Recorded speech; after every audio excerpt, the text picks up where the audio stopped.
Hello, I'm John Baxter. I'm president of NationsUniversity, and I'm thrilled to be with Matthew McInteer. And Matthew, I have known your grandfather, Jim Bill McInteer, and your dad, Mark McInteer, and have appreciated for so many years the impact of 21st century on so many individual Christians and churches that I have known. It's great to get to know you a little better, and exciting to be able to talk with you about your impressions of what's going on around the pandemic and how churches have adapted and adjusted.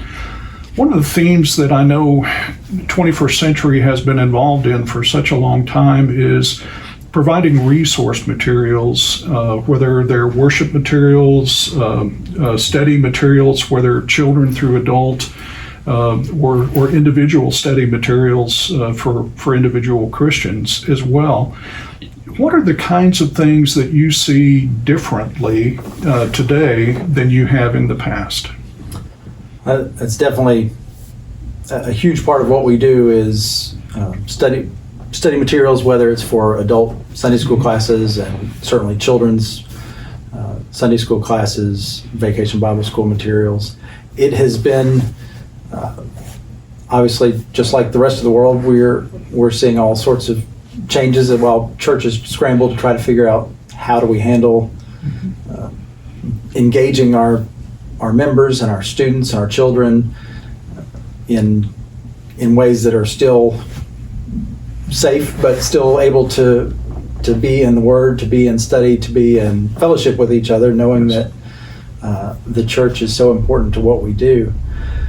And we talk a lot of our days are talking to people from churches all over the country, and so we have seen the complete spectrum. Mm-hmm. So what unique changes have happened, let's say, for example, in children's education, everything from Sunday school for children all the way to vacation Bible school?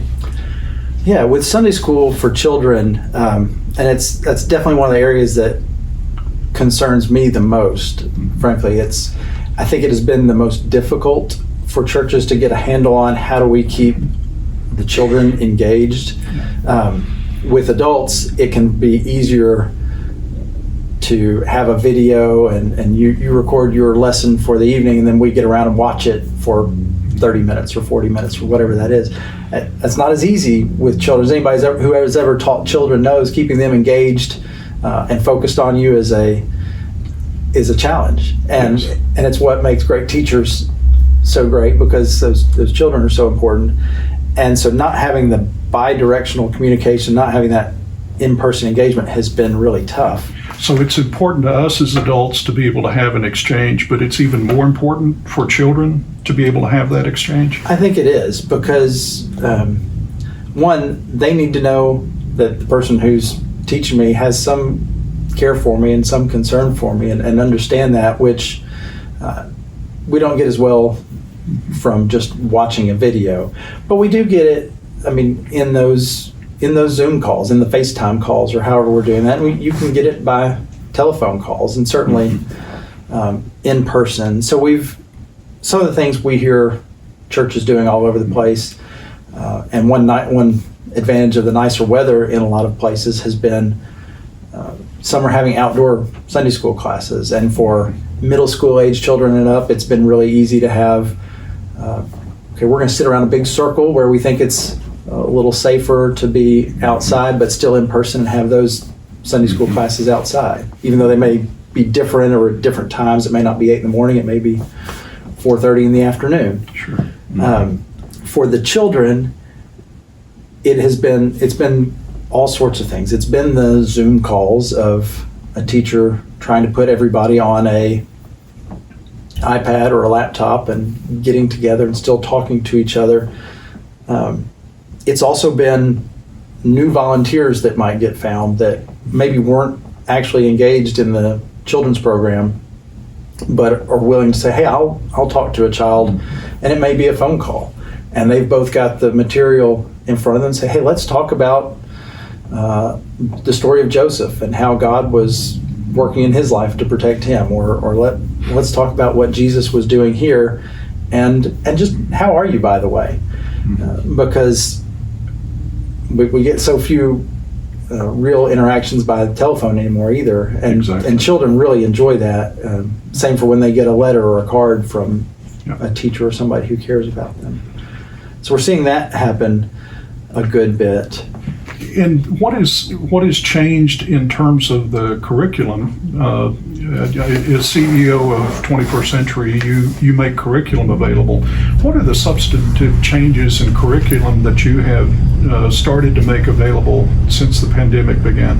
Yeah, well, we've done a couple of things, and just like everybody else, when this hit, we were scrambling to figure out what does this mean for us and churches we serve, and is this going away in 3 weeks, or is it here to stay for a while? And it's certainly proven longer lasting than we expected.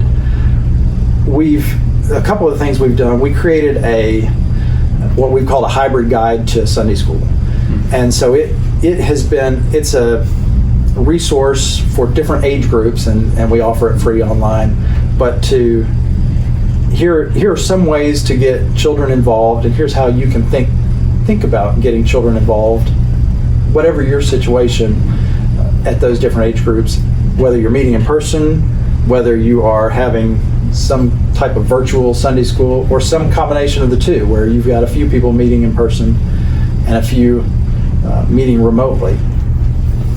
Initially, I think what we had was we would still get the Sunday school, the curriculum materials out, and then you would have a children's deacon or teachers or children's ministers preparing the materials and sending them home to children, and they would either study it there with their parents, maybe do a pre-recorded class that parents would study at home. Sometimes there'd be a drive-through, you pick up your materials. The other thing we did for our Immerse and LifeLinks curricula were we digitized everything. We went all digital. Okay. So we still have, everything is still Both in print as well as in digital image format? exactly. Yes. So Right. you as a church order your regular curriculum, and you get your print curriculum, your teacher's manual, and your student books and things, the activities for the children to do and get engaged as they're studying the stories.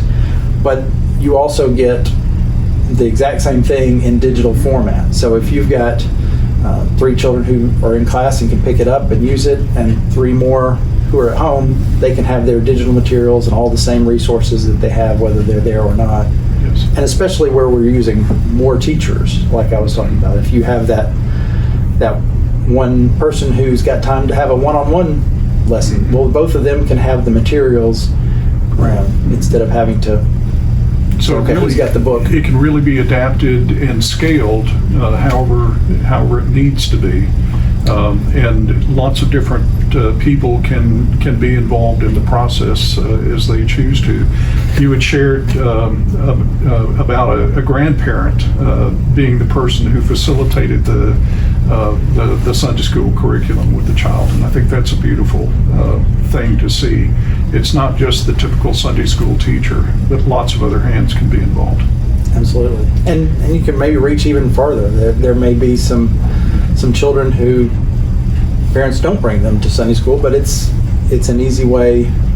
Easy is probably the wrong word, but there's another way to get them involved, because you're getting your other children involved, and maybe their parents aren't going to bring them, but they'll let them be on that phone call or on that Zoom meeting or on that virtual experience that you prepared for them. So.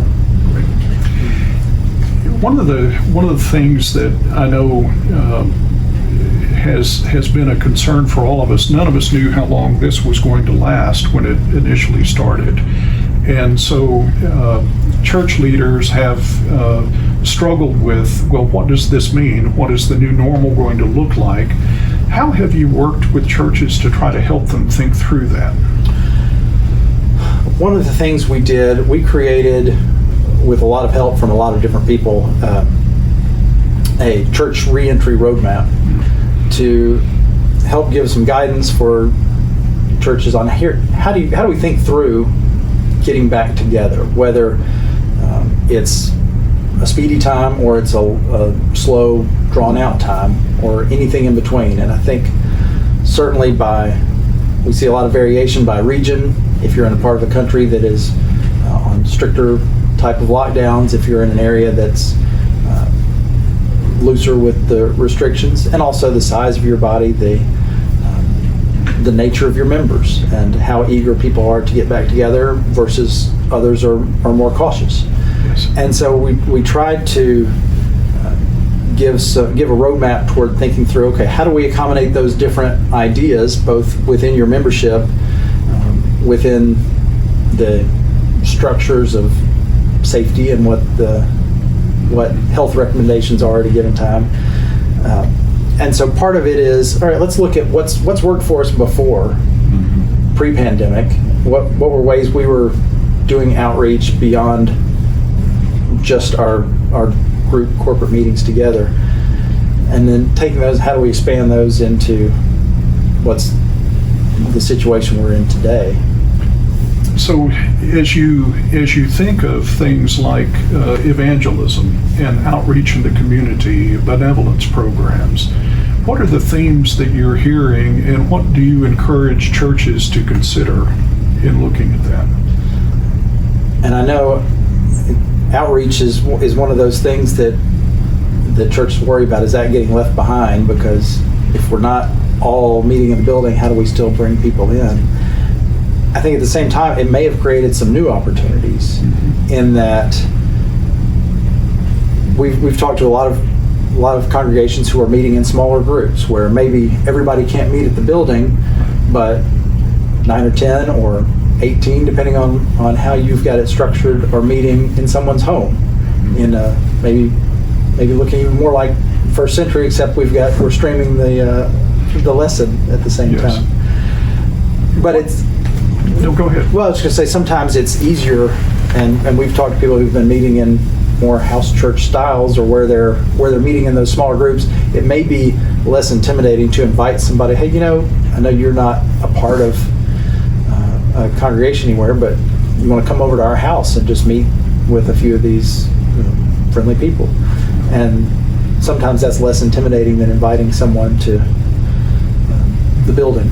Yeah. So we are able, in a sense, to even do friendship evangelism in a more effective way because of the pandemic in some cases. And I know I've talked to some congregations who said, when you look at our streaming numbers, whether they're streaming on Vimeo or Facebook or how YouTube, when they count everything up, they realize, especially when you factor in how many people are watching each stream, we think we have more people than ever show up on a Sunday morning. And Right. So are we reaching some more people that maybe we would have been missing otherwise?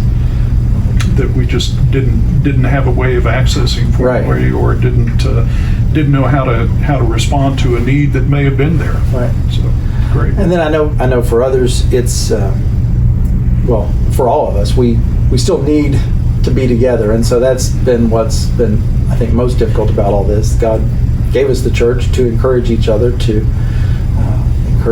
good works and be together. We are a body. Certainly, sitting at home watching church on the couch can be a challenge. I mean, it is for me.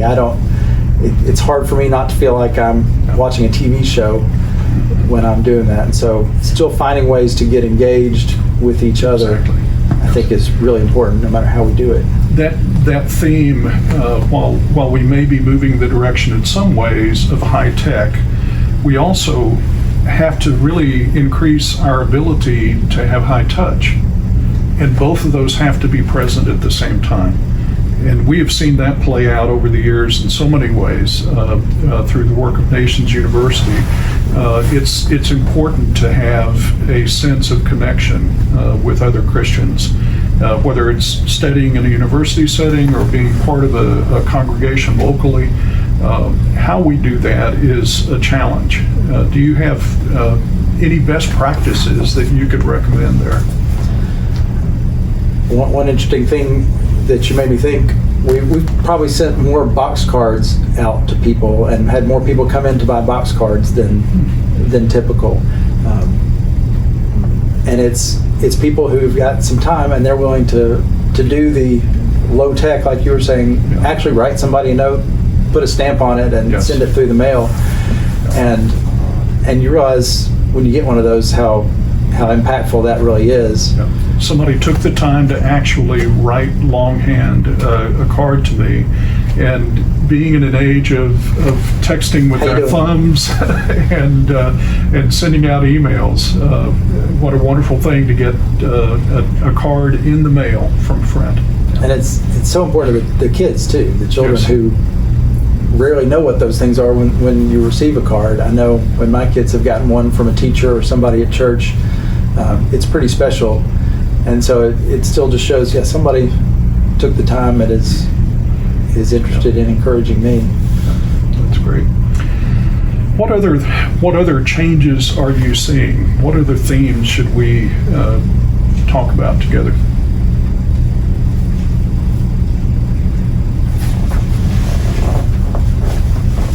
I have to think for a minute.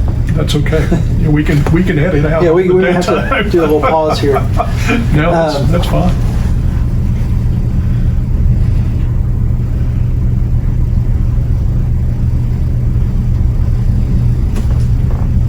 Changes in maybe the way we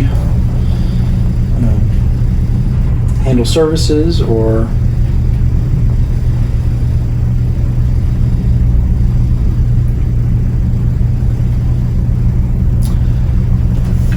yeah, I think we're certainly fighting against disconnection, and Yeah.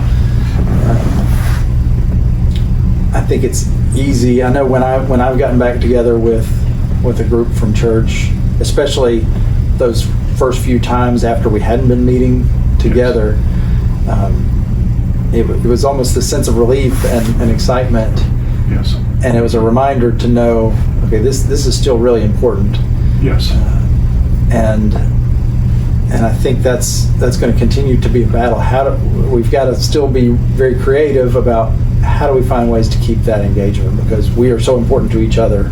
Yes. I mean, God put us in constant relationship from creation. Yes. He made us as relational beings, both with Him and with each other, and so being separate is tough. And so finding safe ways, or ways that people are comfortable with, to have that connection with each other, and to not simply rely on the high tech and assume that just that by itself is a way of connecting. It's better than nothing. it is. But on the other hand, it's not the same as being able to look a friend in the eye and sit with them, whether it's 6 feet away or whatever distance, and be able to share what's going on in our lives and to encourage each other in our walk. And it's, we've talked about children, we've talked about different ways the adults might meet together. The other group that may be somebody we've got to be extra concerned about are seniors, especially those in assisted living type facilities. I know our family, once a month, we had a Sunday that we would go to one here in Brentwood and meet with a group there every Sunday morning, and it became a really meaningful thing, even for my small children, to get to come to and help with and see everybody. And as we've been kind of locked out of that, the feelings, I think, of loneliness and separation that a lot of those folks are having to deal with, especially when they're unable to get out, or those who are at home. Yes. We've got to get creative on safe but ways to make sure they know we care about them and haven't forgotten about them. Okay. Let me bring us back to the church reentry roadmap, and I'd like for us to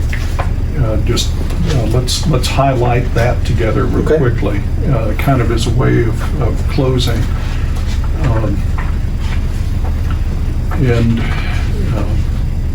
I don't know if you want to mention very quickly the themes that covers,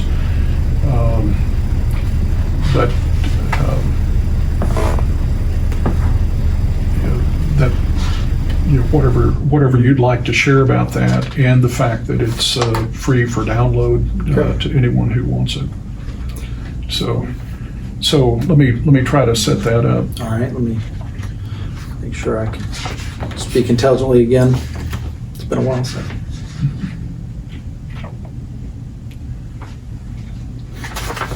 So Matthew, one of the themes that I know all of us have appreciated is we're grateful that we're beyond extreme lockdown that so many have been in, and we're starting to see reopening of our society. What has 21st Century done to try to help churches think through that?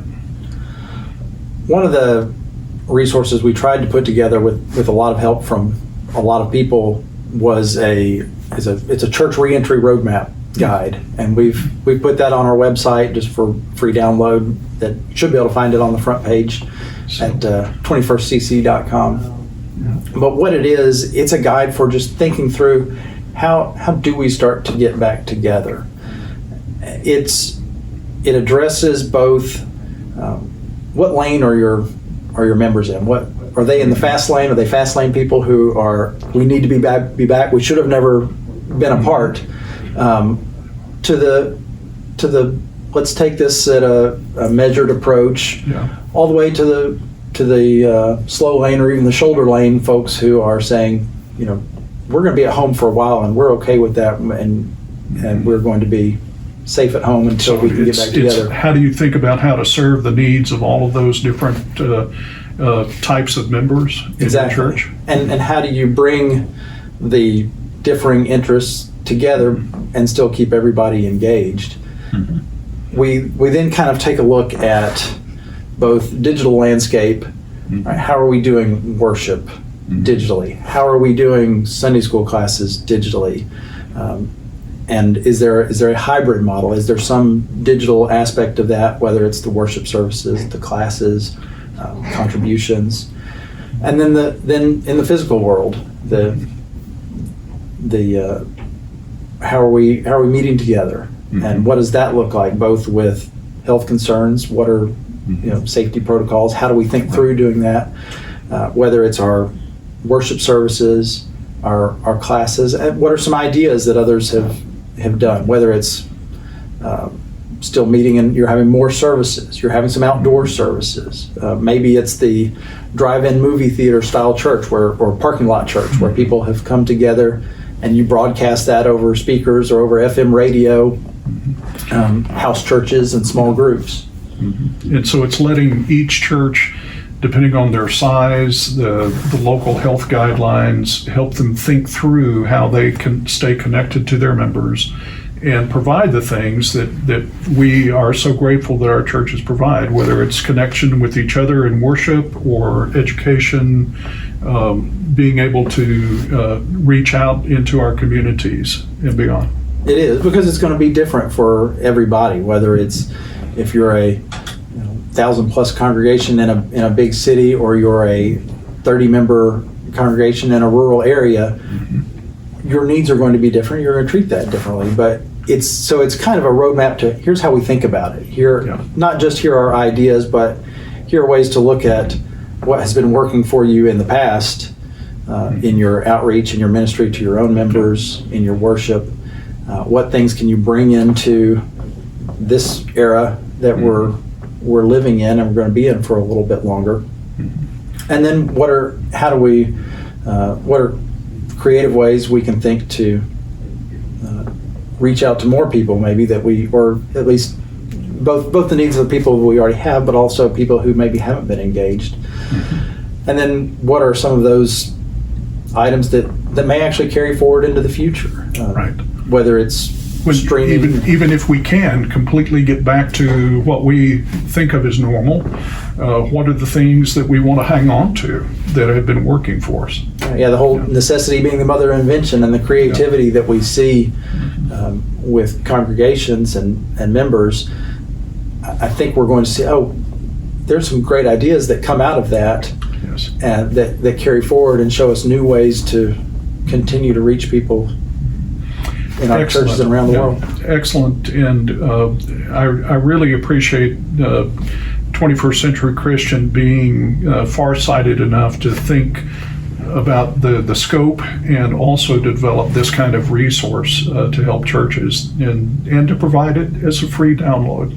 So thank you. Well, we appreciate it. We love, we talk to churches every day from around, and so we get to know people. One of the most fun things about our job is you get to hear from good news from all over the country, and I know you get that from around the world. And so getting to hear what people are doing and the things that are working in that place, and then to say, oh, hey, you know what, we heard this other congregation doing. Yeah.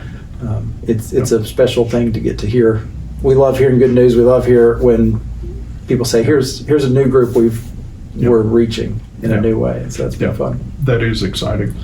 So, but thanks for letting us participate in this. Absolutely. Appreciate all that Nations is doing. Thank you for joining in this effort with so many others. I think all of us have struggled with how can we be of help and how can we be of service to other Christians in our communities and around the world as they're facing the pandemic. And hopefully the survey that we've done, some of the ideas that we've talked about are going to be useful to help people move forward.